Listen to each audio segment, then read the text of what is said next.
Illustration 4 from D के Goyal, dissolution of partner. Chapter का नाम क्या है? Dissolution of partner. ठीक है, will see illustration 4 from D के गोयल। तो सी ये इलिस्ट्रेशन आपका क्वेश्चन क्या है? हमारा जो क्वेश्चन है वो ये है that A and B share profit and losses in the ratio 3:2। अब मेरे साथ क्वेश्चन आप भी लिखते चले जाओ। ठीक है, two partners are there, that is A and B, and these two partners were sharing profit and losses in the ratio of 3:2। ये लोग क्या कर रहे हैं? 3:2 के रेशियो में प्रॉफिट को शेयर कर रहे हैं। तो मैंने इनका प्रॉफिट शेयरिंग रेशियो भी यहाँ पे लिख दिया। ठीक है, and their balance sheet as 31 March 2018 was as follows. हमको उनकी बैलेंस शीट दी हुई है, तो हमने एक छोटी सी बैलेंस शीट मैंने भी यहाँ पर ड्राफ्ट कर ली। अभी तो मैं सिर्फ उसे क्वेश्चन लिख रहा हूँ जो क्वेश्चन हमको दिया हुआ है। ठीक है, तो देखते बैलेंस शीट में क्या क्या दिया है। क्रेडिटर्स दिया और कैपिटल दिया हमको। कैपिटल किसका दिया? ए का कैपिटल और बी का कैपिटल।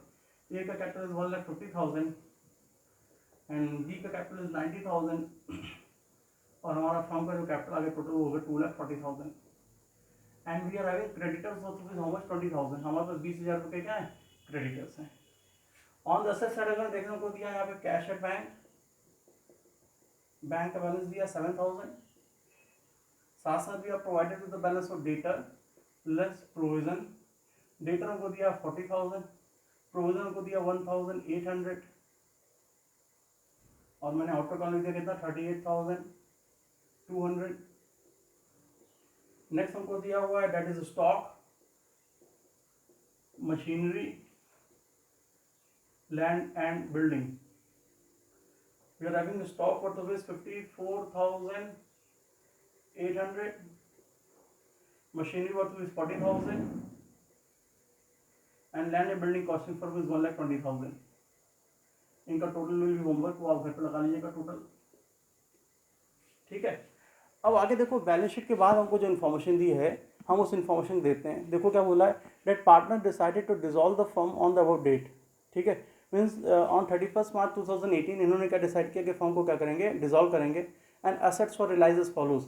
असेट्स जो रिलाइज हुए हैं उनके हमको कुछ इन्फॉर्मेशन देखो क्या क्या दी हुआ है। That stock is being realise for rupees 45,000। तो स्टॉक कितने रिलाइज हुआ? 45,000 में। Machinery is being realise for rupees 20% less than the book value, 20% less than the book value. Data at rupees 35,000. ठीक है, and land and building at rupees 30,000 more than the book value, 30,000 more than the book value. ठीक है, तो मोर के लिए मैंने देखो यहाँ पे प्लस कर दिया और लेस के लिए तुम चाहो तो माइनस भी लगा सकते थे। ठीक है, आगे बोल रहा है creditor agree to accept 5% less. जो हमारे क्रेडिटर हैं वो क्या कर रहे हैं? वो एग्री कर रहे हैं कि भाई 5% उनको कम ही पेमेंट कर दो चलेगा। ठीक है, and expenses of realisation of assets amounted to rupees 1,200। उनको रियलाइजेशन एक्सपेंस दिया कितना? 1,200। This is the figure of realisation expense. Prepare journal entries and give necessary account. अब देखो मैंने तुमसे बात की थी, देखो प्रिपेयर जर्नल एंट्रीज बोल रहा है और बोला गिव नेसेसरी अकाउंट। तो अगर आप यहाँ पे नेसेसरी अकाउंट बना लेते हो ना तो जर्नल एंट्रीज में कोई प्रॉब्लम अराइज करेगी नहीं। Now very first you need to understand what is the meaning of necessary account. यहाँ पे नेसेसरी अकाउंट का मतलब क्या है? ठीक है, नेसेसरी अकाउंट का मतलब देखो क्या हो गया। मैंने तुमसे पहले बताया था कि हमको डिसोल्यूशन के टाइम पे सर एक तो रियलाइजेशन अकाउंट बनाना ही बनाना है, दूसरा पार्टनर्स का कैपिटल अकाउंट बनाना है और तीसरा क्या बनाते हैं? हम बैंक अकाउंट बना लेते हैं। ठीक है, और मैंने तुमको ये भी बताया था कि बाय द एंड अगर बैंक अकाउंट हमारा कोई क्लोजिंग बैलेंस शो नहीं करता है, बैंक का डेबिट साइड का टोटल क्रेडिट के बराबर कराया जाता है, इसका मतलब हमारा पूरा सोल्यूशन क्या है? सही है ना। तो चलो हम नेसेसरी अकाउंट मतलब तीनों अकाउंट आपको बनाने होंगे।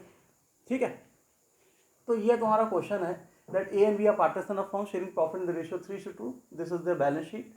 ठीक है, उसके हमको बताया कि जब फर्म डिसॉल्व हो रही थी तो डिसोल्यूशन के टाइम पे होता क्या है? फर्म अपने सारे एसेट को सोल्ड करती है और अपनी लायबिलिटीज को पे ऑफ करती है। तो देखो वही हुआ यहाँ पे, फर्म ने अपने सारे एसेट जो थे उनको बेच दिया और अपनी लायबिलिटीज को क्या किया? उसको भी पे ऑफ कर दिया। और इन सबको करने में जो रियलाइजेशन एक्सपेंस था वो कितना है? 1,200 रुपीज़ है ना। 1,200 रुपये क्या आ गया हमारा? रियलाइजेशन या डिसोल्यूशन एक्सपेंस आ गया। अब हमको यहाँ पे पहले सबसे पहले क्या बनाना है? We need to prepare the realisation account. ठीक है, हम सबसे पहले क्या बनाएंगे? हम सबसे पहले रियलाइजेशन अकाउंट बनाएंगे। ठीक है, अब रियलाइजेशन का फॉर्मेट तुम सबको पता ही है और उनके स्टेप भी तुमको पता है ना। मैंने तुमसे डिस्कस किया है पहले भी। तो हम पहले क्या करते हैं, अपने अगर सोल्यूशन पे आ जाएंगे तो at the time of preparing the realisation account this is the format of realisation account, है ना, मैंने यहाँ लिख दिया रियलाइजेशन अकाउंट। अब जब आप रियलाइजेशन अकाउंट बनाते हो तो सबसे पहला काम क्या करते हो सर, सारे असेट्स को, कैसे असेट को, एक्सक्लूडिंग फिक्टिशियस असेट, हम सारे के सारे असेट्स को क्या करते हैं रियलाइजेशन में ट्रांसफर करते हैं, और सारी की सारी आउटसाइड लायबिलिटीज़ को रियलाइजेशन में ट्रांसफर करते हैं। याद आया दो स्टेप, असेट को ट्रांसफर करते हैं मतलब असेट के बैलेंस को जीरो करते हैं, उससे रियलाइजेशन को डेबिट कर देते हैं, लायबिलिटीज़ को ट्रांसफर करते हैं मतलब एक्सटर्नल लायबिलिटीज़ के बैलेंस को जीरो करते हैं, और उससे रियलाइजेशन को क्या करते हैं क्रेडिट कर देते हैं, करते हैं ना। तो बस वही हमको करना है। जब आप असेट को ट्रांसफर करते हो रियलाइजेशन, तो आपकी एंट्री क्या बनती है, आपकी एंट्री बनती है, मैंने एंट्री नोट करवाई आपको, एंट्री क्या बनती है, जब असेट को ट्रांसफर करोगे, असेट डेबिट बैलेंस यहाँ पे देखो शो कर रहा है, बैलेंस शीट असेट साइड पे सारे डेबिट बैलेंस होते हैं, जब आप इनको ट्रांसफर करोगे तो इनको क्रेडिट कर देंगे, और उसी बैलेंस से हमारा रियलाइजेशन क्या होगा, डेबिट हो जाएगा। तो for transferring asset to our realisation account, the entry is what, the entry will be realisation account debit to assets, है ना, realisation account debit to assets. अब देखो यहाँ पे रियलाइजेशन डेबिट था, हम अकाउंट के डेबिट साइड आएंगे और सारे एसेट्स को रिकॉर्ड कर लेंगे।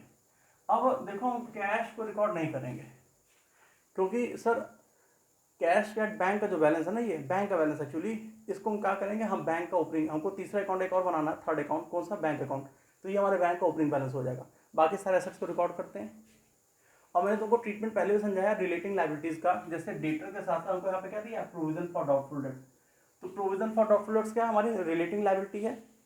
अगर रिलेटिंग लायबिलिटी होती है तो उसको हम क्या करते हैं, सब ऐसे सिचुएशन में हम अपने असेट को ग्रॉस वैल्यू भी शो करते हैं और लायबिलिटीज को भी रियलाइजेशन में शो करते हैं। तो चलो फटाफट रिकॉर्ड करना शुरू करते हैं। असेट्स को जब रिकॉर्ड करो तो आपकी एंट्री क्या हो, यहाँ पे टू डेटर्स, कितनी डेटर की वैल्यू है sir 40,000, this is the gross value 40,000, gross value means excluding provision for doubtful dates. ठीक है, नेक्स्ट हमारा क्या, स्टॉक, मैंने देखो यहाँ लिख दिया टू स्टॉक, कितनी वैल्यू है स्टॉक 54,800, तो मैंने यहाँ लिख दिया 54,800। Next one is what, machinery, मैंने उसको यहाँ रिकॉर्ड कर लिया, कितने से 40,000 से।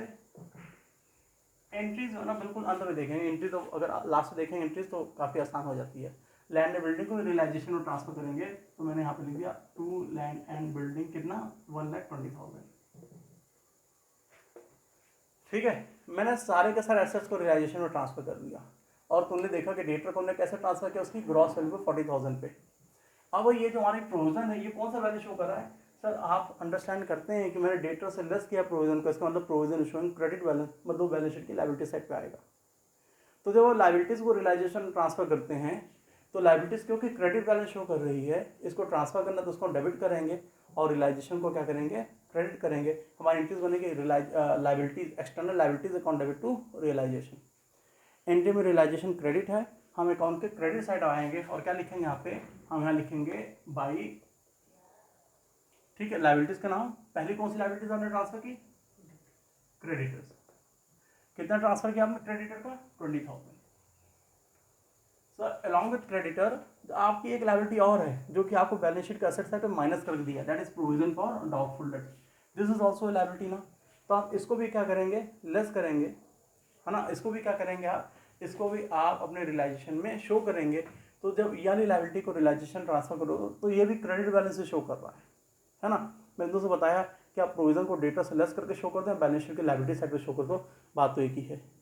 तो प्रोविजन फॉर डाउटफुल डेट जो हमारा क्रेडिट बैलेंस शो कर रहा है और उसको रियलाइजेशन में ट्रांसफर करो तो आपकी एंट्री क्या बनेगी, provision for doubtful debts account debit to realisation, है ना। तो अब देखो अगर तो आपका रियलाइजेशन क्या है, क्रेडिट है, आप अकाउंट के क्रेडिट साइड पे आके क्या लिखो यहाँ पे, by provision for doubtful dates, और कितना ट्रांसफर किया, that is 1,800, the figure of provision. ठीक है, अब देखो कैपिटल हमारी कैसे लायबिलिटी थी, इंटरनल लायबिलिटी थी, इसलिए सर इसको हमने रियलाइजेशन में ट्रांसफर नहीं किया, मतलब कैपिटल अभी भी क्रेडिट बैलेंस शो कर रहा है। कैश एट बैंक को भी हमने रियलाइजेशन में ट्रांसफर नहीं किया, मतलब कैश एट बैंक अभी भी क्या कर रहा है, डेबिट बैलेंस शो कर रहा है। और मैंने बाकी सबको क्या किया, रियलाइजेशन ट्रांसफर कर लिया, मतलब मैंने बाकी सबके एसेट्स को, एफेक्ट को क्या कर दिया, जीरो कर दिया, और उनके बैलेंसेस से यहाँ तो रियलाइजेशन हमारा डेबिट बैलेंस शो कर रहा है, यहाँ तो रियलाइजेशन हमारा क्रेडिट बैलेंस शो कर रहा है। ठीक है, अब देखो आपने क्या किया, आपने एसेट को बेचा, क्या क्या बेचा, stock, bank, stock, machinery, debtors, land and building, इनको बेचा। अब जब आप असेट को सोल्ड करोगे तो आपकी एंट्री क्या होगी, जब असेट को सोल्ड करोगे एक तो बैंक का बैलेंस बढ़ेगा, इसलिए बैंक को डेबिट करेंगे, असेट जा रहा है, असेट को क्रेडिट करते हैं, लेकिन क्योंकि आपने असेट को ऑलरेडी यहाँ पे ट्रांसफर कर दिया रियलाइजेशन में, इसलिए हम क्रेडिट किसको करेंगे, रियलाइजेशन को करेंगे, है ना। मैंने इंटर तुमको समझाई for the sale of assets पहली क्लास में ही, ठीक है। तो आप इसको अंडरस्टैंड कीजिएगा, क्योंकि मैंने इन सारे असेट्स को कहाँ ट्रांसफर कर दिया, रियलाइजेशन में। मतलब मैंने एंट्री क्या पास की थी, इनको ट्रांसफर करने की मैंने एंट्री पास की थी, ठीक है, रियलाइजेशन डेबिट टू असेट्स।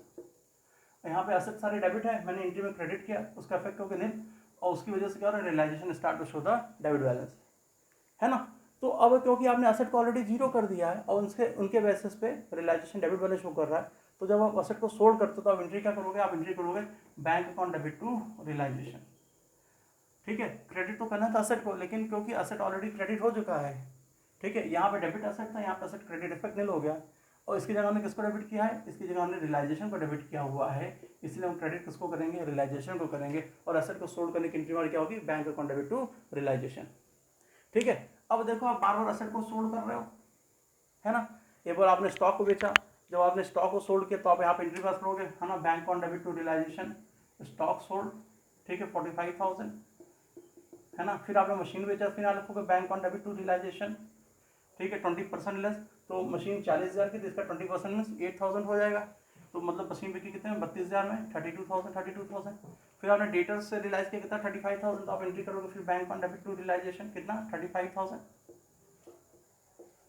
फिर आपने क्या किया, सर लैंड बिल्डिंग को 30,000 मोर में भेज दिया, 30,000 ज़्यादा में भेज दिया, तो फिर एंट्री करोगे bank account debit to realisation, और लैंड बिल्डिंग की 1,20,000 की 30,000 मतलब कितना हो गया, 1.5 लाख, तो 1,50,000, 1,50,000 कर दिया सारे एसेट्स को।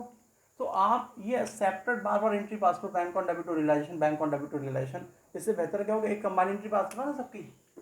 For the sale of asset आपकी एंट्री क्या होगी, bank account debit to realisation, ठीक है। Instead of passing this entry number of times, 4 times, हमने एक ही बार एंट्री पास की। और collective figure means 45,000, 32,000, 35,000 and 1,50,000, total जोड़ लो कितना आ जाएगा, 1 50 30 80, 80 30, 2 10, 2 10 और 40, 2 50, 2 50 1 60 62, 2,62,000 रुपया, 2,62,000 आना चाहिए आपका, आ रहा है, तो मैंने यहाँ लिखे 2,62,000, 2,62,000 हो गया। तो मैंने कंबाइंड एंट्री यहाँ पे बात कर ली for the sale of assets. अगर आपकी कंबाइंड एंट्री बन रही for the sale of all the asset bank account debit to realisation, तो उसकी पोस्टिंग करेंगे रियलाइजेशन में, क्योंकि एंट्री में रियलाइजेशन हमारा क्या है, क्रेडिट है, रियलाइजेशन क्रेडिट है, अकाउंट के क्रेडिट साइड पाएंगे, और यहाँ क्या लिखेंगे, बाई बैंक, मैंने लिखा बाई बैंक, ब्रैकेट के लोग असेट्स रियलाइज, ठीक है।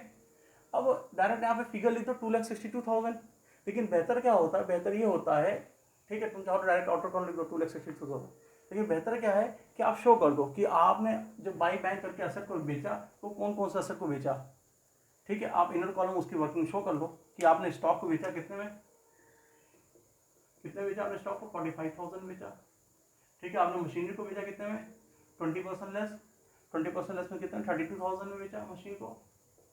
फिर आपने सर डेटर को बेचा, डेटर से रियलाइज किया कितना, 35,000, है ना। और आपने लैंड एंड बिल्डिंग से रियलाइज किया कितना, 1,50,000, टोटल आपने कितना रियलाइज कर लिया, आपने टोटल रियलाइज कर लिया 2,62,000, तो हम टोटल आउटर कर लिया 2,62,000। ये ज़्यादा बेहतर मेथड ऑफ माना जाता है फॉर प्रेजेंटेशन, ठीक है। मैंने सारे असेट्स को क्या कर रियलाइज कर लिया, तो बाई बैंक करके मुझे आउटर कॉलम में फिगर लिख देना चाहिए था, लेकिन मैंने साथ से इनर वर्किंग कर ली कि भैया 2,62,000 कहाँ से आ रहा है, तो इसका पूरा इन्फॉर्मेशन यहाँ पे है, ठीक है, कि स्टॉक कितने बेचे, मशीनरी कितने, डेटर कितने, लैंड एंड बिल्डिंग कितने, टोटल पैसा कितना है, 2,62,000 रुपये फॉर्म में आ गया by the sale of asset, asset को बेच के हमने 2,62,000 रुपये रियलाइज कर लिया, ठीक है। होपफुली एंट्री क्लियर है। अब जैसे आपने असेट्स को रियलाइज किया है, उसी तरह आप क्या करोगे, सर जैसे आपने असेट को रियलाइज किया उसी तरह आप क्या करोगे, आप क्रेडिटर को भी पेमेंट करोगे, कितना बोला, क्रेडिटर को 5% लेस, क्रेडिटर को हमने कितना पेमेंट किया, 5% लेस पेमेंट किया। तो जब आप लायबिलिटी का पेमेंट करोगे तो आप एंट्री क्या होगी, देखो जब हम पेमेंट करेंगे तो बैंक बैलेंस घटेगा, इसलिए बैंक को तो क्रेडिट करना है, और क्रेडिटर नाम की लायबिलिटी घटेगी, तो हम क्रेडिटर को डेबिट नहीं कर सकते हैं, क्यों, क्योंकि हमने क्रेडिटर को ऑलरेडी कहाँ ट्रांसफर कर दिया, रियलाइजेशन में। तो क्रेडिटर के हम किसको डेबिट करेंगे, हम रियलाइजेशन को डेबिट करेंगे। हमारी एंट्री बनेगी realisation account debit to bank. This is the entry for making payment to creditor. कितना परसेंट पेमेंट आपने किया, 5% लेस। क्रेडिटर थे हमारे कितने के, 20,000 के। 20,000 का 5% लेस, तो 20,000 का 5% फाइन कर लो, कितना आएगा, 1,000 आ जाएगा। ठीक है, मतलब 20,000 के क्रेडिटर थे, आपने 1,000 5% से 1,000 कम पेमेंट किया, तो आपने कितना पेमेंट किया, 19,000, 19,000। तो आपने हल किया 19,000। This is entry which will pass for making payment to the creditor. ठीक है, मेरे पास क्लियर है आता है बात है सबको समझ। तो हमने क्रेडिटर का पेमेंट तो कर दिया, क्रेडिटर को पेमेंट करने एंट्री मैंने realisation account debit to bank account, और 19,000 पेमेंट किया। तो तुम जरा ध्यान से देखो, रियलाइजेशन डेबिट था, हम अकाउंट का डेबिट साइड पर यहाँ के लिखेंगे to opposite account that is bank, यहाँ ब्रैकेट लोगे क्रेडिटर्स पेड, और आपने कितना पेमेंट कर दिया, 19,000। अब मुझे ध्यान से बताना जरा सर, 20,000 का क्रेडिटर था, कितना क्रेडिटर था, 20,000 रुपीज़ का, आपने पेमेंट कितना किया, 90,000 फाइनल पेमेंट कर दिया। अगर आपने एक ऐसे लायबिलिटी जिसको 20,000 का पेमेंट करना था, आपने उसको 19,000 का पेमेंट किया, तो आपका फायदा है नुकसान, 20,000 की लायबिलिटी को 19,000 पेमेंट करो तो आपका फायदा है ना। तो देखो वो फायदा यहाँ पे क्रेडिटर को पेमेंट करके जो फायदा रहा है वो अपने आप यहाँ पे शो हो रहा है। कैसे शो हो रहा है, क्रेडिटर को मैंने क्रेडिट किया कितने से, 20,000 से, और मैंने यहाँ पे डेबिट कितने से कर दिया, 19,000 से। 20 से क्रेडिट, 19 से डेबिट। 20,000 से क्रेडिट है, 19,000 से क्या है, डेबिट है। नेट इफेक्ट 1,000 का क्रेडिट बैलेंस। और तुमको मैंने पहले बताया है, जैसे रीवैल्यूएशन अकाउंट जो तूने एडमिशन और रिटायरमेंट पढ़ा, रीवैल्यूएशन अकाउंट वो हमारा नॉमिनल अकाउंट होता है। इन द सेम में रियलाइजेशन अकाउंट जो हमारा होता है, ये भी हमारा क्या होता है, NOMINAL, नॉमिनल अकाउंट होता है। Realisation account is also nominal account. तो if realisation account is showing a credit balance, तो इट मीन्स वो क्या है, फायदा इंडिकेट कर रहा है। Same is the case with assets also. Sir asset आपका स्टॉक देखो, तो स्टॉक था कितने का, आपका स्टॉक था 54,800 का, बिका कितने में, 45,000 में। सर अगर स्टॉक था 54,800, उसकी वैल्यू थी 54,800, और बिका कितने में, 45,000 में, फायदा नुकसान, 54,800 का स्टॉक था और बिका कितने में, सर बिका वो हमारा 45,000 में, तो फायदा नुकसान, नुकसान हो जाएगा। तो देखो उसका इफेक्ट अपने आप शो हो जा रहा है। कैसे, सर ये देखो 54,800 से डेबिट है, और क्रेडिट क्या हो रहा है, 45,000 से हो रहा है स्टॉक। 54,800 ज़्यादा से डेबिट है, कम से क्रेडिट है, नेट इफेक्ट डेबिट बैलेंस। तो डेबिट बैलेंस क्या इंडिकेट करेगा, लॉस। तो इंडिविजुअली यहाँ पे असेट्स और लायबिलिटीज को पे ऑफ करके जो फायदा नुकसान हो रहा है ना, उसका इफेक्ट यहाँ पे अपने आप पड़ जा रहा है। ठीक है, नाउ अगर तुम डेटर को देखो, तो हमारे पास डेटर थे कितने के एग्जैक्टली, हमारे पास डेटर थे 32,800 के, मानोगे। एक्चुअली हमारे पास टोटल डेटर तो थे 40,000 के, 40,000 में 1800 हमने क्या किया, प्रोविजन रजिस्ट कर दी, तो बचे डेटर कितने के हमारे, 32,800 के। और डेटर से रियलाइज कितना हो रहा हमारा, 35,000। तो डेटर से हमारा रियलाइज हो कितना, 35,000 ना। तो हमारे पास we are having debtor worth of 38,200 and 35,000 is realise from the debtor, means we are having a loss of rupees how much, 3,200, है ना। हमको डेटर से 3,200 को नुकसान हो रहा। तुम ध्यान से देखो, तो डेटर कितना से डेबिट था, डेटर डेबिट था 40,000 से, और देखो डेटर टोटल कितना से क्रेडिट हुआ, एक बार क्रेडिट हुआ 35,000 से, और एक बार यहाँ पे देखो 1,800 से प्रोविजन फॉर डाउटफुल डेट से भी क्रेडिट हुआ। तो टोटल डेबिट 40,000 से, टोटल क्रेडिट कितने से, 36,800 से। टोटल डेबिट 40,000 से, टोटल क्रेडिट 36,800 से। नेट इफेक्ट डेबिट बैलेंस कितने का, तुम फाइंड आउट कर लो। मेरे समझ आ रही है। यहाँ पे देखो डेटर कितने से क्रेडिट है, 1,800 से क्रेडिट, और 35,000 से यहाँ पे क्रेडिट, टोटल क्रेडिट 36,800 से, और टोटल डेबिट कितने से, 40,000 से। तो नेट इफेक्ट क्या हो जाएगा हमारा, सर 3,200 रुपीज़ का एक्सेस डेबिट बैलेंस, जो डेटर का नुकसान शो कर रहा है। और तुम चाहे ऐसे भी देखो, तुमको तब भी समझ आएगा कि 38,200 का डेटर थे, 35,000 रिलाइज, मतलब 3,200 का नुकसान हुआ, और 3,200 का नुकसान यहाँ पे भी हमारा राइज कर रहा है। तो यही कोर कॉन्सेप्ट है। हम असेट को इसीलिए क्या करते हैं सर, यहाँ पर रिकॉर्ड करते हैं, असेट को बेच के जो पैसा मिलता है यहाँ पर रिकॉर्ड करते हैं, तो इनका इफेक्ट अपने आप, जो फायदा है नुकसान होता है वो अपने आप आना शुरू हो जाते हैं इंडिविजुअली हर असेट का। और same is the case with liability, हाँ लायबिलिटीज को क्रेडिट भी रिकॉर्ड करते हैं, और बेच के जो पैसा रिलाइज होता है, लायबिलिटी को पेमेंट जो हम करते हैं उसको हम रिकॉर्ड करते हैं डेबिट पे। तो लायबिलिटीज को पेमेंट करके जो फायदा नुकसान होता है वो भी क्या होता है, वो भी हमारा रियलाइजेशन अपने आप से होने लग जाता है। ठीक है, मैंने सबका पेमेंट कर दिया। सर प्रोविजन फॉर डाउटफुल अपने आप एडजस्ट हो गया। लास्ट में कोई एक पॉइंट और बोला था that the realisation expense amounted to 1200। You know what is the entry for realisation expense? कितना रियलाइजेशन एक्सपेंस है? 1200 है। सर बताया नहीं कौन बियर करेगा। If nothing is mention regarding realisation expense that who is going to bear the realisation expense, अगर कहीं कुछ मेंशन नहीं कि रियलाइजेशन एक्सपेंस को कौन बियर करेगा, तो हम एज्यूम करते हैं कि ऐसे एक्सपेंस को फर्म बियर करेगी, है ना। तो फर्म ने बियर करना था, फर्म ने पेमेंट कर दिया, और रियलाइजेशन एक्सपेंस का जब फर्म ने पेमेंट किया तो हमारी एंट्री क्या बनेगी? हमारी एंट्री बनेगी realisation account debit to bank, है ना। ये एक्सपेंस से रिलेशन डेबिट हो गया, और पेमेंट बैंक पैसा जा रहा है, बैंक बैलेंस घट रहा है, इसलिए बैंक ने क्या कर दिया? क्रेडिट कर दिया। और कितना पेमेंट किया? 1200 रुपया। 1200। आप इसके बेसिस से बड़े आराम से अपनी पोस्टिंग देख सकते हो। सर एंट्री में रियलाइजेशन डेबिट है, हम अकाउंट के डेबिट साइड पाएंगे, यहाँ क्या लिखेंगे? टू बैंक ब्रैकेट में तो क्या? रियलाइजेशन एक्सपेंसेस कितना था? 1200। चलो यहाँ तक काम हो गया। अब सर और कोई आइटम हमारा रियलाइजेशन से रिलेट तो नहीं कर रहा है, तो अब हम क्या करेंगे? अब हम बड़े आराम से अपने रियलाइजेशन अकाउंट को, यहाँ तक क्लियर है ना? किसी कोई प्रॉब्लम तो नहीं है यहाँ पे? अब मैंने सर सारे आइटम्स को यहाँ पे शो कर दिया, जितना को ट्रीटमेंट बोला तो कुछ मैंने सारे ट्रीटमेंट को शो कर दिया। अब हम करेंगे रियलाइजेशन को बैलेंस, ठीक है। अब बैलेंस करने का एक बड़ा आसान सा तरीका, इसका टोटल यहाँ पे लगा लो, ठीक है, इनका टोटल यहाँ पे लगा लो, ये शॉर्टकट तरीका है, ठीक है। मैं इनका टोटल, डेबिट का टोटल लिख देता हूँ, देखो कितना आ रहा है? 0 0 8 2 10 की 0 कैरी 1 4 1 5 5 1 6 9 6 15 का 5 कैरी 1 5 10 15 16 17 7 कैरी 1 2,75,000 डेबिट साइड का टोटल आ रहा है।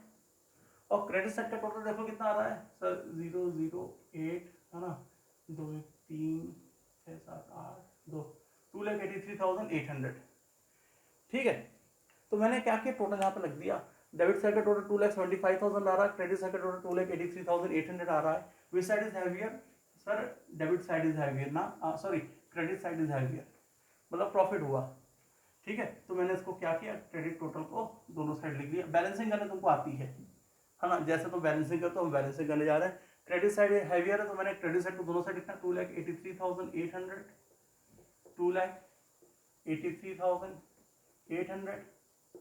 अब आप क्या करो? आप इसमें से इसको घटा दो, तो 0 0 8 है ना, और 3 10 5 के 8 7, मतलब 8,800। 8,800 का कौन सा बैलेंस आ गया? आपका क्रेडिट बैलेंस आ गया। ये क्रेडिट बैलेंस मतलब क्या इंडिकेट कर रहा है? आपका सर रियलाइजेशन प्रॉफिट, क्योंकि क्रेडिट साइड है मेरा, मतलब क्या आ गया? रियलाइजेशन प्रॉफिट आ गया। अब आप चाहो तो देखो, शॉर्टकट था ये हमारा, कि थोड़ा सिंपल तरीका था कि मैंने पहले टोटल लगा लिया, फिर उसके बाद बैलेंसिंग कर ली। अगर ऐसा नहीं करना चाहते हो तो आप फिर ये मत करो, मर्जी आपकी, आप ऐसे भी कर सकते हो। आप यहाँ पर ना लगाओ कि क्रेडिट साइड हाईवे है, क्रेडिट साइड का बैलेंस दोनों साइड लिखा, और फिर आपने क्या किया? इनके टोटल में से इसको घटा दिया, आपको ये मिल जाएगा, ठीक है। मर्जी आपकी, आप जैसा करना चाहो, पहले मेथड से चाहे दूसरे मेथड से। मैं पहले मेथड से करना ज़्यादा प्रेफर करूंगा, क्योंकि उससे कैलकुलेशन थोड़ा सा आसान हो जाता है, ठीक है। Now 8,800 is your realisation profit, ठीक है। And this profit, what will happen to this profit? Sir the profit will belongs to the partners capital in what? In their profit sharing ratio, that is 3:2। तो मैंने देखो यहाँ पे लिख दिया, to realisation profit transfer to partners capital account, किसके किसके? A's capital account and B's capital account. आप बांट दो ए के और बी के कैपिटल अकाउंट में, किस रेशियो में? 3:2 के रेशियो में। तो 8,800 इंटू ए का शेयर कितना? 3/5, और फिर से 8,800 इंटू 2/5। आप बड़े आराम से क्या करो? ए और बी का शेयर फाइंड आउट कर लिया आपने। इसको सिंप्लीफाई करते हैं, 5 5 6 7 3 5 1 5 35 5 3 5 30 0, तो 3 0 3 18 काटते हैं, 3 22 2 3 3 4 5, ये हो गया। और 2 12 2 कैरी 1 10 14 15 5 कैरी 1 2 3, तो हमको मिल गया 5,280 will be the A share and 3,520 will be the B share. हमको ए और बी का शेयर मिल गया इस रियलाइजेशन प्रॉफिट में, ठीक है। इसमें किसी कोई दिक्कत नहीं है मेरे ख्याल से, होपफुली यहाँ तक बिल्कुल क्लियर है सबको। Will also prepare the format of partners capital account, तो जल्दी से देखिए, बिल्कुल छोटा सा।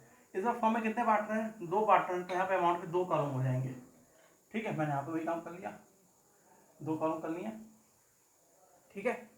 मैंने एक में लिख दिया ए के कैपिटल का कॉलम बना लिया और बी के कैपिटल कॉलम। सर अब देखो ध्यान से,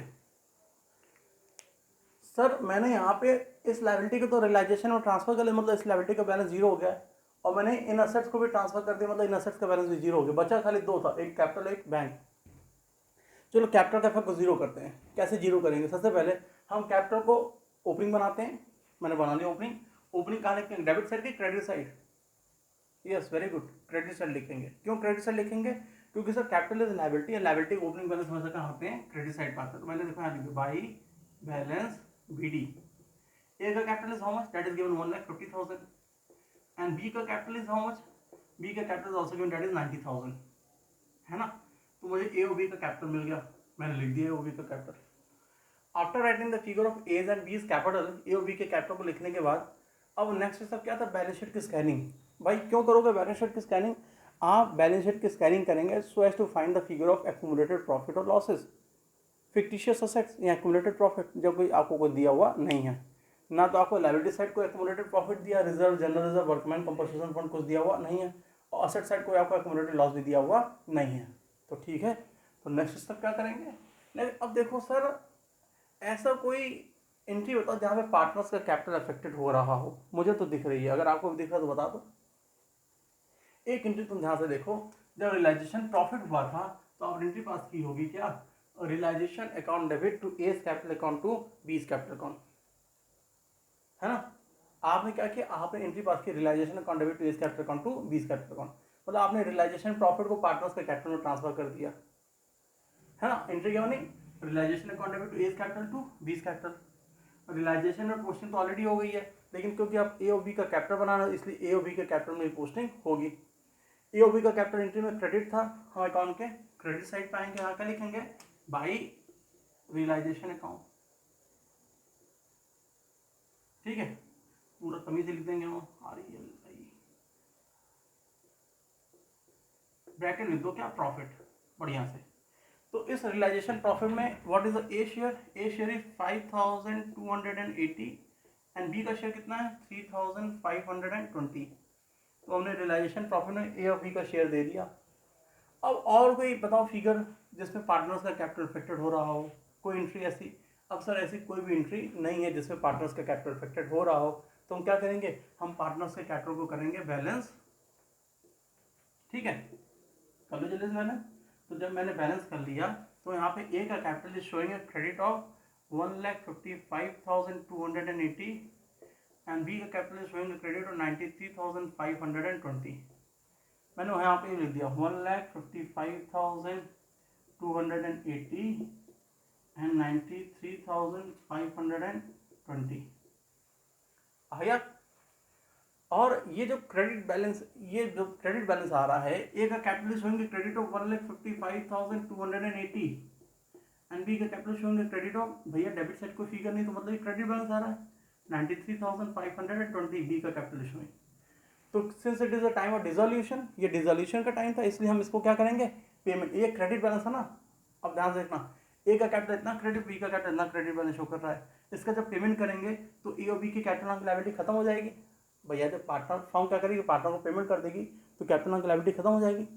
लायबिलिटी खत्म हो जाएगी तो हम क्या करेंगे? एंट्री में ए के कैपिटल को बी के कैपिटल को करेंगे debit, A's capital account debit and B's capital account debit, और हम क्या करेंगे? हम बैंक को कर देंगे क्रेडिट, ठीक है ना। हमने इतना पेमेंट कर दिया। तो अगर आपकी एंट्री, तो देखो पोस्टिंग कैसे करेंगे? ए और बी का कैपिटल डेबिट था, अकाउंट के डेबिट साइड पे आओगे और क्या लिखोगे? अपोजिट अकाउंट का नाम, and what is the name of the opposite account? To bank. तो मैंने यहाँ पे लिख दिया टू बैंक अकाउंट, ठीक है। ए का कैपिटल का पेमेंट भी होगा, बी के कैपिटल का भी पेमेंट हो गया। अब ए और बी के कैपिटल का पेमेंट हो गया, sir it is showing a total credit of this much, हमने पेमेंट भी कर दिया। देखो ए और बी के कैपिटल को हमने इस फिगर से डेबिट भी कर दिया, तो मतलब ए के और बी के कैपिटल की लायबिलिटी भी क्या होगी? खत्म हो गई। देखो ये सारे असेट्स भी खत्म हो गए यहाँ से यहाँ तक के, सर क्रेडिटर नाम की लायबिलिटी भी खत्म हो गई क्योंकि इसको रियलाइजेशन ट्रांसफर कर लिया था, और ए और बी के कैपिटल नाम की लायबिलिटी भी क्या हो गई है? जो कि क्रेडिट बैलेंस शो कर रही थी, ठीक है। यहाँ से रियलाइजेशन प्रॉफिट तो उससे भी ए और बी के कैपिटल क्रेडिट हुआ, और हमने इसको क्या किया? पेमेंट कर दी, मतलब ए और बी के कैपिटल की लायबिलिटी वो भी क्या हो गई? खत्म हो गई।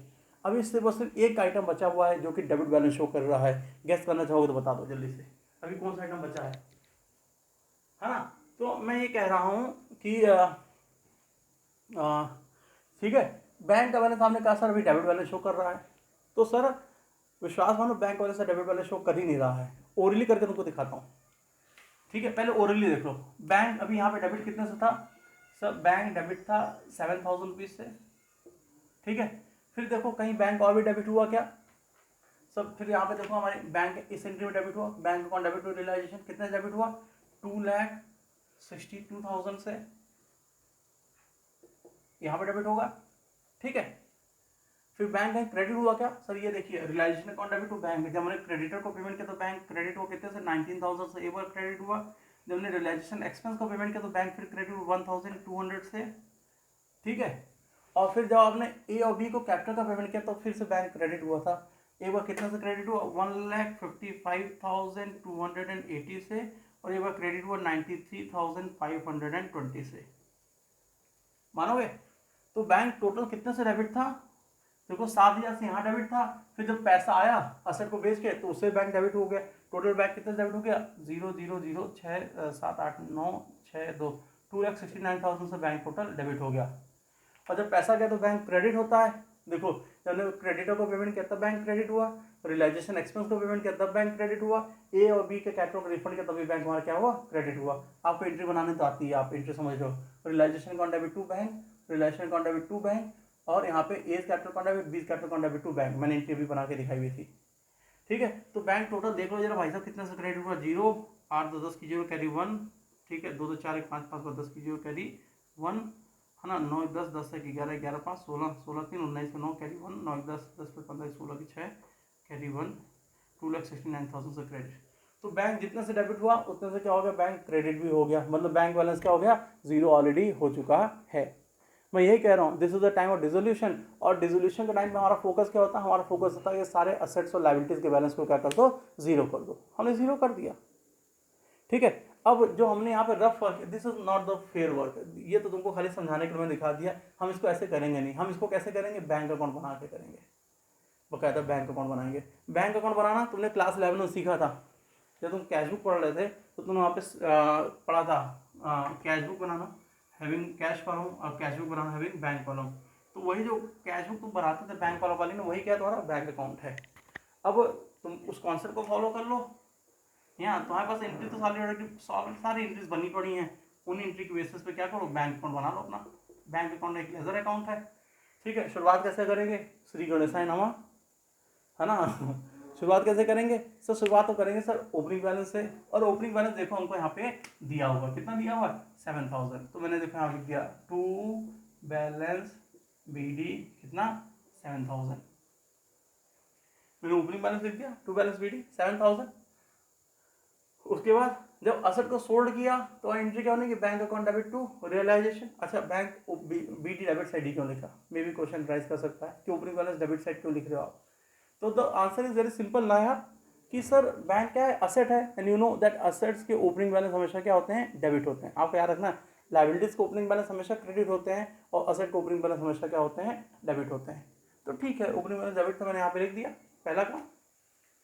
दूसरी चीज अगर आप देखो तो सर जब आपने असेट को सोल्ड किया तो आपकी एंट्री क्या होगी, bank account debit to realisation. Entry में बैंक क्या था, डेबिट था, हम अकाउंट के डेबिट साइड पे आएंगे और यहाँ के एंट्री लिखेंगे टू रियलाइजेशन, ब्रैकेट लिख दो asset realise, and total asset is realise for rupees 2,62,000। सारे असेट को बेच के मैंने फिगर यहाँ पे लिख दिया। उसके बाद सर जब हमने क्रेडिटर को पेमेंट किया तो एंट्री क्या बनी थी, realisation account debit to bank, creditor को पेमेंट करने एंट्री यही बनी थी ना, और realisation account debit to bank. अब बैंक फिर क्रेडिट था, आप क्रेडिट साइड पर यहाँ के लोग बाई रियलाइजेशन ब्रैकेट लिख दो क्रेडिटर्स पेड, कितना पेमेंट कर दिया 19,000 रुपीज का। फिर रियलाइजेशन एक्सपेंस को पेमेंट करने की एंट्री क्या बनी था कि realisation account debit to bank, फिर से बैंक क्रेडिट सेंटर में हम अकाउंट के क्रेडिट साइड आएंगे, आके लिखेंगे बाई रियलाइजेशन, इस बार क्या लिखोगे सर रियलाइजेशन एक्सपेंस ब्रैकेट में, और कितना पेमेंट किया 1,200 का पेमेंट कर दिया। इसके बाद कहीं और भी बैंक अफेक्टेड हुआ होगा क्या, बिल्कुल अफेक्टेड हुआ होगा। जब आपने ए और बी के कैपिटल को रिफंड किया, सर आपकी एंट्री क्यों नहीं, A capital account debit to bank और 20 capital account debit to bank, मतलब बैंक फिर से क्रेडिट था, आप फिर क्रेडिट से हटाओगे, यहाँ क्या लिखोगे by A's capital account and by B's capital account, है ना। आपने ये का कितना कैपिटल रिफंड किया 1,55,280 और आपने बी का कितना कैपिटल रिफंड किया 93,520। आपने ए और बी का कैपिटल क्या कर दिया रिफंड कर दिया। अब आपको कुछ भी नहीं करना है, आप बड़े आराम से क्या करो अपने बैंक अकाउंट को टैली कर लो। देखो यहाँ पे क्लोजिंग बैलेंस नहीं आना चाहिए, अगर क्लोजिंग बैलेंस आता है बैंक में अब तो इसका मतलब तूने गलती की है। क्यों गलती की है, क्योंकि डिसोल्यूशन का मेन पर्पज क्या है सारे अकाउंट के बैलेंस को जीरो करना। अगर बैंक क्लोजिंग बैलेंस यहाँ पे आ रहा है डेबिट या क्रेडिट आ रहा है तो इसका मतलब उसका बैलेंस जीरो हुआ नहीं। चलो बैलेंस करते हैं, मैंने तुमको पहले समझा दिया था भैया कि यहाँ पे बैलेंस हो जाएगा 6,7,8 2,69,000 और यहाँ पे देखो तो कितना आ रहा है, यहाँ पे टोटल आ रहा है 2,69,000। ठीक है, तो मैंने क्या किया, मैंने डिसोल्यूशन के टाइम पे जो नेसेसरी 3 अकाउंट होते हैं मैंने तुमको यही 3 अकाउंट बनाने हैं। बीच में एक अकाउंट और बढ़ जाएगा पार्टनर का लोन अकाउंट, वो भी डिस्कस भी कर लूँगा तुमसे, लेकिन मेनली हमको ये 3 अकाउंट बनाने हैं। पार्टनर लोन फोन में कोई इंपॉर्टेंस नहीं है, बड़ा ईजी सा है। ठीक है, और सबसे इंपॉर्टेंट क्या हमारा ये रियलाइजेशन अकाउंट है, क्योंकि अगर रियलाइजेशन अकाउंट बन गया तो इसी पे बेस है हमारा पार्टनर का कैपिटल अकाउंट, हमारा बैंक अकाउंट। बड़े आराम से इनकी एंट्री तुमको समझ आती चली जाएगी। मेन फोकस क्या है कि रियलाइजेशन अकाउंट सही बन गया है, अगर ये बन गया तो फिर कहीं आगे दिक्कत आने वाली नहीं है जी। एंट्रीज पास करने में सर असेट्स को रिकॉर्ड करने की ये वाली एंट्री है ना, लायबिलिटीज को रिकॉर्ड करने की ये वाली एंट्री, असेट को सोल्ड करने की ये वाली एंट्री, और सर लायबिलिटीज का रियलाइजेशन एक्सपेंस को पेमेंट करने की ये दोनों एंट्री। ये यहाँ तक की एंट्री तो आराम से पास कर सकते थे सर, लेकिन अब रियलाइजेशन प्रॉफिट हुआ ये वाली एंट्री की बात कर रहा हूँ। रियलाइजेशन प्रॉफिट हुआ कि लॉस हुआ, इसको फाइंड आउट करने में थोड़ी सी मुश्किलात होती और इन फिगर्स को फाइंड आउट करने में थोड़ी सी मुश्किल होती। इसीलिए हम पहले क्या करते हैं, पहले हम रियलाइजेशन अकाउंट बना लेते हैं और उसके बाद एंट्री पास करते हैं, क्योंकि अब जब एंट्री पास करेंगे तुमको ऑलरेडी ये फिगर तो हमने ऑलरेडी फाइंड आउट किया है, इसलिए इसकी एंट्री पास करने में कोई दिक्कत नहीं होगी।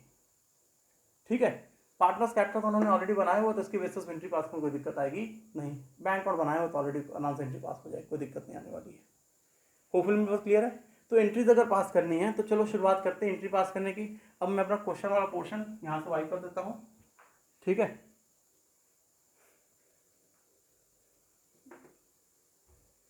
चलिए और हम फट से क्या करते हैं इधर अपनी एंट्रीज को देख लेते हैं।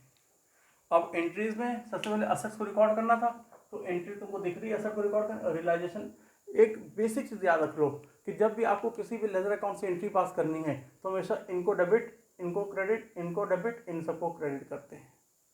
ये तुमको कई बार मैंने बताया भी है। ठीक है, तो एक दो बार प्रैक्टिस कर देखो। अभी पहला क्वेश्चन हमारे इससे तुमको थोड़ा सा मे बी डिस्कम्फर्ट हो, अनकंफर्टेबल हो तुम थोड़ा सा। ठीक है, लेकिन एक दो बार प्रैक्टिस करोगे तो तुमको एंट्री सारी समझ आने लग जाएंगी। ठीक है, वैसे तुमको मैंने बताया भी एंट्री असेट को जब रिकॉर्ड करोगे तो असेट डेबिट बैलेंस शो करता है, उसके बैलेंस को जीरो करना है, असेट्स को क्रेडिट करोगे और उन असेट के बैलेंस से रियलाइजेशन डेबिट हो जाएगा और एंट्री क्या बन जाएगी realisation account debit to respective assets और रियलाइजेशन अकाउंट डेबिट टू ये सारा असेट्स। तुम्हारी पहली एंट्री हो जाएगी, देखो क्या realisation account debit to debtors to stock to machinery to land and building, है ना। Debtor will be credited by the amount of 40,000, stock 54,800 and machinery 40,000। ठीक है, एंड लैंड बिल्डिंग 1,20,000। तो टोटल रियलाइजेशन और डेबिट कितने से हुआ आप इसको जोड़ लीजिए तो 1,20,000 प्लस 40,000 1,60,000 1,60 प्लस 2,00,000 2,54,800 2,54,800। ठीक है, दूसरी एंट्री अपनी लायबिलिटीज को रिकॉर्ड करने की, वो एंट्री क्या बनेगी provision for doubtful account debit creditor account debit to realisation. मैंने एंट्री पास कर ली, है ना। Provision for doubtful debts account debit creditors account debit to realisation account. Provision for doubtful debts will be debited by the amount of 1,800, creditors will be credited by the amount of 20,000 and realization creditors will be debited by the amount of 20,000 and realisation will be credited by the amount of 21,800।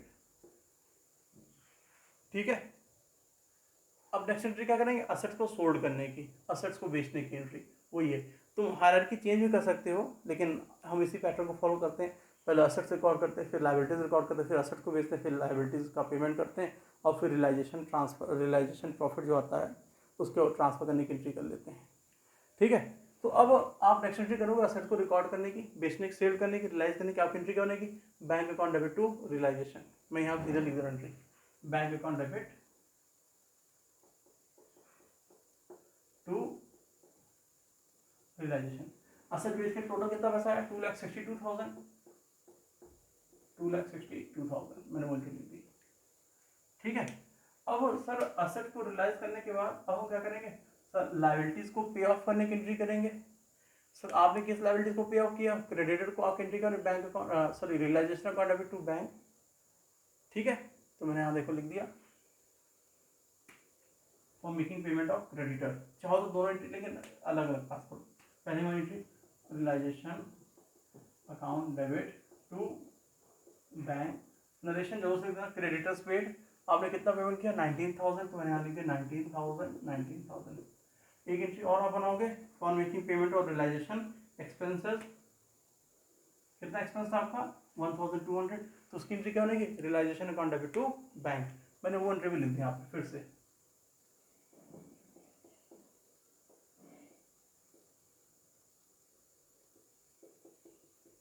कितना amount हो जाएगा हमारा 1,200। अभी और कोई entry बची है, हाँ सर अभी तो बहुत सी एंट्री बची है। एक एंट्री हमारी बची है for transfer in realisation profit to partners capital account. Entry क्या होगी, realisation account debit to B's capital to B's capital. यही फिगर और ये फिगर, ये लास्ट की एंट्री फाइंड करने के लिए हम पहले क्या करते हैं, रियलाइजेशन अकाउंट बनाते हैं। अदरवाइज ये हमको फाइंड आउट करना थोड़ा मुश्किल होता। कैसे फाइंड आउट करते हैं, अगर यहाँ हमको देखना है तो हम देखते हैं रियलाइजेशन एक बार यहाँ पे डेबिट है, फिर रियलाइजेशन यहाँ पे डेबिट है और यहाँ पे डेबिट है, तो टोटल डेबिट को हम ऐड करते हैं और फिर टोटल क्रेडिट को हम क्या करते हैं, देखते हैं कि रियलाइजेशन कहाँ कहाँ क्रेडिट हुआ, एक बार यहाँ पे क्रेडिट हुआ है, एक बार यहाँ पे क्रेडिट हुआ है। तो हम फिर फाइंड आउट करते हैं कि भाई टोटल क्रेडिट हुआ कितना आ रहा है, दोनों को जोड़ लो 2,83,800, और टोटल डेबिट जोड़ लो तो टोटल डेबिट तुम फाइंड आउट कर लो, फिर दोनों के डिफरेंस फाइंड करते हैं तो हमको प्रॉफिट मिलता। और वो फिगर हमको ऑलरेडी यहाँ पे दिया हुआ है, इसीलिए हम क्या कहते हैं पहले रियलाइजेशन अकाउंट बना, ताकि रियलाइजेशन प्रॉफिट लॉस लास्ट में क्या आ रहा है वो हमको इजीली पता चल जाए, हमको बड़ी मेहनत ना करनी पड़े। और प्रॉफिट को ट्रांसफर करने एंट्री क्या होगी, realisation account debit B's capital to B's capital, मैंने यहाँ पे एंट्री लिख दी।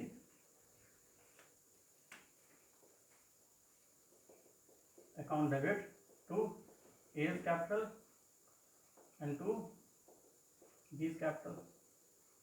ठीक है, कितना प्रॉफिट था रियलाइजेशन का 8,800, ए के कैपिटल कितना क्या 5,280 और बी के कैपिटल कितना 3,520। ये भी हो गया। अब देखो सर, अब क्या कोई और भी एंट्री पास करनी है, मेरी बात ध्यान से समझने की कोशिश करना। इस एंट्री का एक इफेक्ट तुम्हारा यहाँ पे आ गया, दूसरा इफेक्ट देखो पार्टनर का कैपिटल क्रेडिट था, देखो इस एंट्री का मतलब रिलेशन डेबिट था, डेबिट साइड आकर क्या किया, पार्टनर कैपिटल का नाम लिख दिया, अपोजिट अकाउंट नाम लिख दिया, एज कैपिटल बीस कैपिटल, ये यहाँ पे लिखा हुआ है, ये देखो। ठीक है, इसी एंट्री में ए और बी का कैपिटल क्या था, क्रेडिट था, हम अकाउंट के क्रेडिट साइड बैंक का क्या लिखेंगे, बाय रियलाइजेशन फिगर हमने लिख दिया। ठीक है, तो पार्टनर कैपिटल से इस एंट्री की, इस पोस्टिंग के लिए हम कोई एंट्री पास करेंगे नहीं, क्योंकि इसी एंट्री का दो इफेक्ट की, एक इफेक्ट यहाँ पर रिकॉर्ड हुआ, दूसरा इफेक्ट यहाँ पर रिकॉर्ड हुआ है, मतलब इसके लिए एंट्री ऑलरेडी पास की जा चुकी है।